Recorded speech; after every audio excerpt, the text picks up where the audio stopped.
História, 10 de fevereiro de 2021.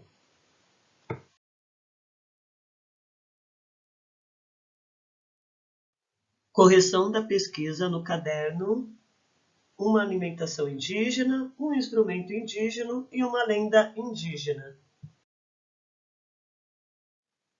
Os primeiros habitantes do Brasil, utilizando o que a natureza e a floresta lhe ofereciam, se alimentavam basicamente de mandioca, macaxeira ou aipim, milho, carne de caças, peixes, raízes, frutas silvestres, palmitos, castanhas, cocos de palmeiras e algumas folhas. Observamos aqui o exemplo da mandioca, que em outros lugares é chamada de macaxeira e aipim, e a figura do milho. Tudo isso fazem parte da alimentação dos primeiros habitantes do Brasil, os índios, porque eles tiravam recursos da natureza.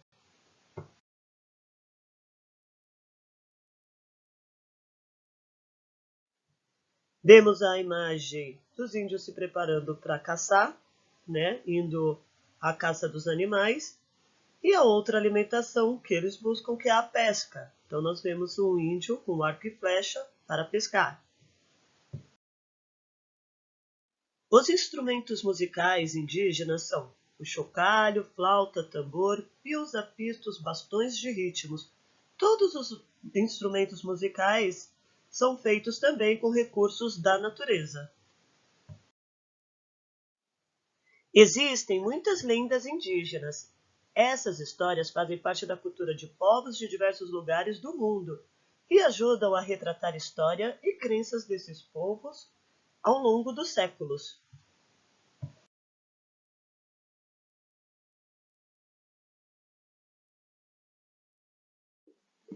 Agora vamos falar sobre o município. O que é o município? Por município entende-se o espaço territorial político dentro de um estado ou unidade federativa. É o espaço administrado por uma prefeitura. O município possui a zona rural e a zona urbanizada. Vemos no mapa o mapa do estado de São Paulo. Cada divisões desse mapa que aparece nesse espaço em branco, como se fosse um quebra-cabeça montado, é um município. E vejam quantos municípios o estado de São Paulo tem.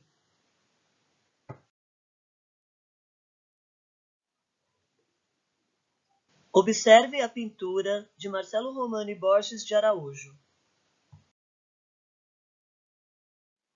A paisagem urbana. Na obra do artista Marcelo Araújo, vemos à frente uma paisagem com um portal de entrada, casas, a torre de uma igreja e um barracão. Nela, há ruas, quarteirões e bairros formando a zona urbana ou cidade. Essa é uma paisagem urbana. Tudo o que vemos quando olhamos para um lugar é a paisagem.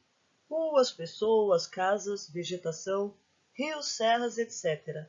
Também os cheiros, os sons e o movimento fazem parte dela.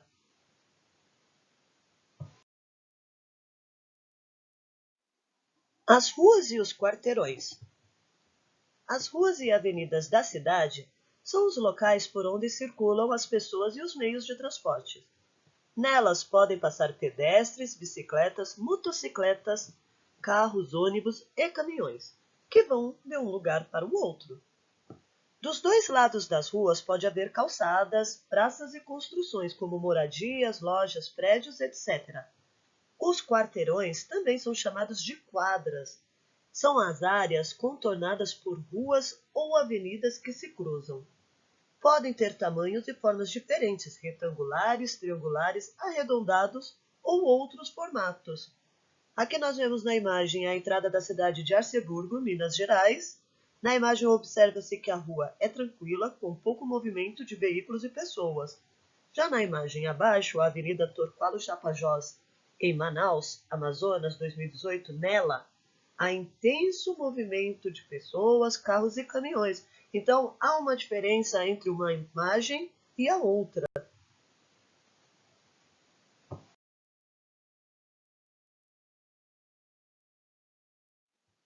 Atividades para realizar no caderno e corrigiremos amanhã.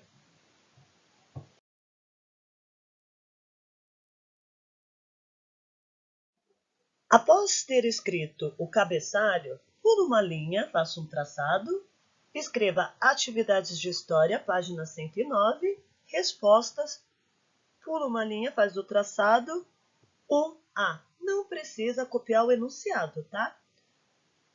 Copie somente, o número e a letra correspondente ao exercício.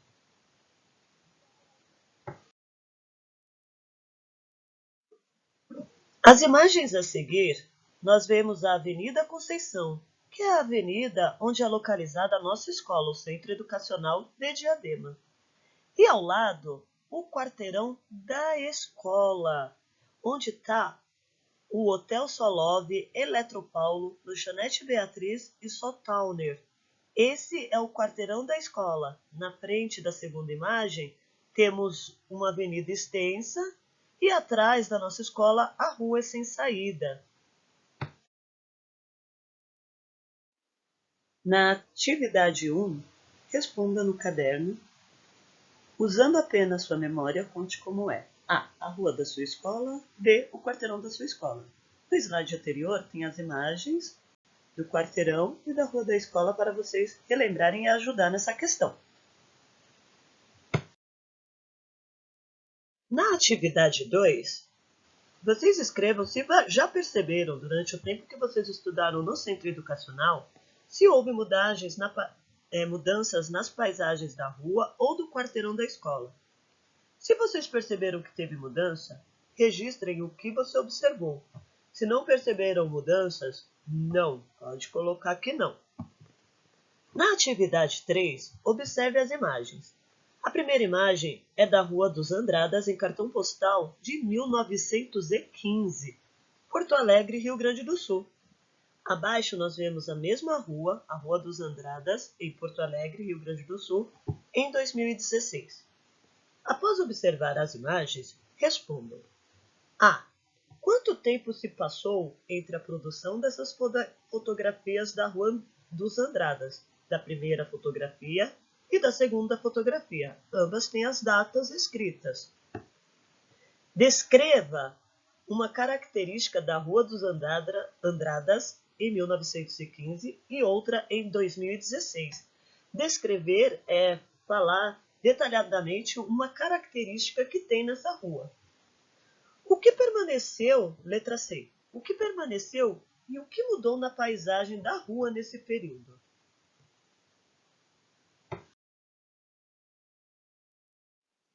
Até a próxima aula, professora Edneia. Lembrando que corrigiremos essa atividade na aula de Geografia. Até amanhã!